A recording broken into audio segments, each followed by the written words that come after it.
Hey, welcome back to my channel. My name is Megan and I help freelancers, agencies, and consultants land more clients. Today we're talking all about how to build a strong freelance portfolio, even if you have nothing to work with. No samples, no clients, nothing. Your portfolio is the first step in demonstrating to potential clients that you know what the heck you're talking about. So let's get into all the details. First, if you want to build a freelance portfolio, you're going to need stuff to put in it. Now, if you've never had a client in your career, that's totally okay. You have a couple of very simple options. The first option, and the one that I recommend, is to create what are called spec pieces. What this means essentially is that you make up your samples. So you can make up samples for a fictitious brand, or you can make up one for a company that actually exists. What matters is that the spec sample shows potential clients what the finished product would look like if they were to hire you. This applies to any freelancer, but let's do a quick example to kind of illustrate it a little bit more. Let's say you are a freelance graphic designer. You can create a spec sample in the form of a logo for Betty's Beauty Shop, which I just made up. Or you could create a logo or a graphic for Sephora, which is an actual beauty shop and brand. Make sure in your sample you put somewhere spec, because we're not trying to fool people into thinking that we actually worked for Sephora. Okay, that's not the point. The point is to show people what you're able to do. So that's the first option, and again, that's the one I recommend. The second option, not a big fan of, but some of you are gonna do it, which I get, so let's talk about it anyway. You could provide work for free. God, I don't even like saying it. You should get paid no matter what. But I know some people are going to kind of default to this because it gives them something more tangible to work with. You know, they don't have to just make up a sample, make up a brand. So I get it. Maybe you have a friend or a relative, someone you would feel comfortable going to, and they have a business, and you can say, hey, can I use your brand and create a sample logo or a sample blog post? That is another way to get work for your portfolio. So those are two ways to get samples. Make them up or go provide them to someone for free. Now, one general rule of thumb here that you want to remember: if you have samples from previous work, from previous clients, and you want to include those in your portfolio, you need to get their permission. The exception here would be something like, let's say you're a freelance writer and you wrote a blog for someone and they published that blog on their site under your name. You already got credit for it. So in that case, you're fine. Your name is already on it. However, a lot of freelancers and even agency owners like myself, when we're hired, the client's name goes on the finished product. They take credit for it, not us. So that is when you want to ask for permission. If they give you permission, but they tell you that you need to block out any identifying details like their brand name. I know it's not ideal, it's not perfect, but it's also it's common, it happens. So if you are asked to do that, don't sweat it. All right, so how many samples do you want in your portfolio? What I always tell my students in Revenue Spark is to have 3 great samples of their work that really shine. The reason for 3 is because it's enough to give potential clients a taste of what you're capable of doing. If you want to do more, you absolutely can.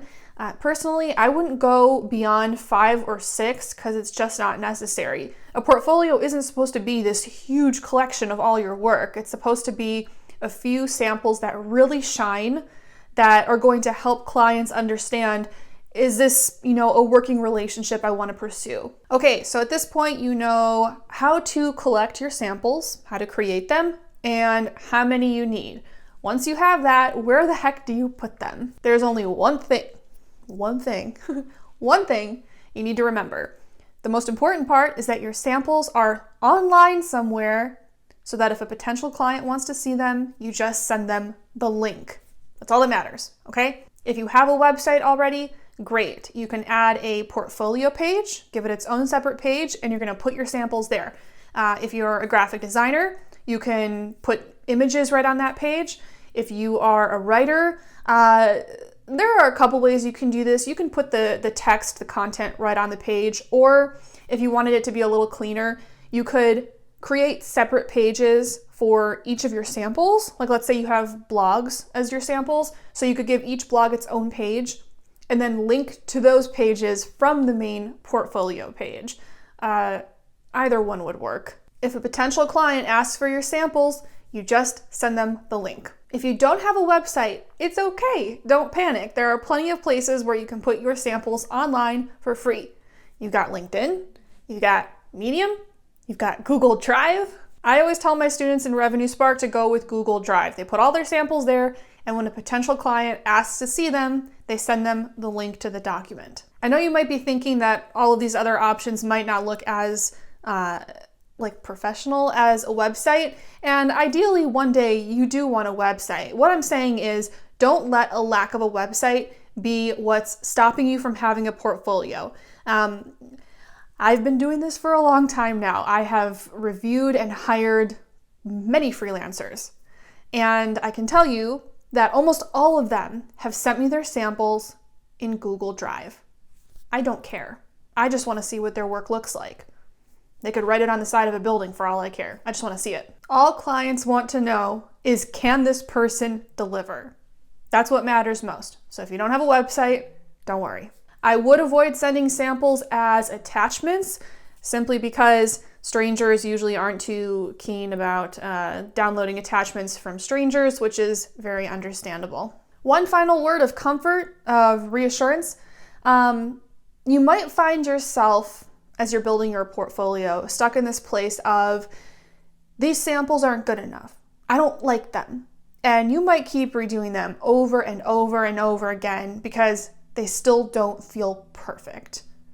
They're never going to be perfect. Do you want your samples to really shine? Of course, but don't get hung up on perfection with anything, because if you do, you will never finish anything. Remember that your portfolio can and probably should change over time. You can swap out the samples that you include. As you produce more work for your clients, you're going to have samples that you're really proud of and you want to show off in your portfolio, so that's fine.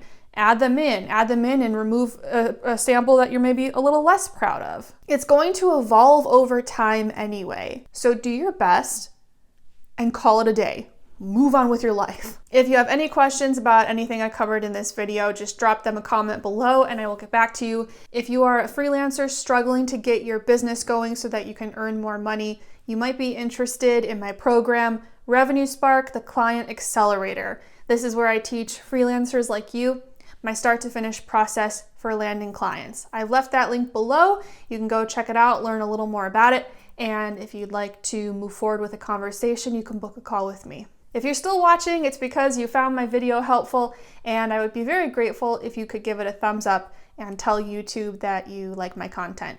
And like I said, if you have any questions, just drop them below, and I'll see you next time.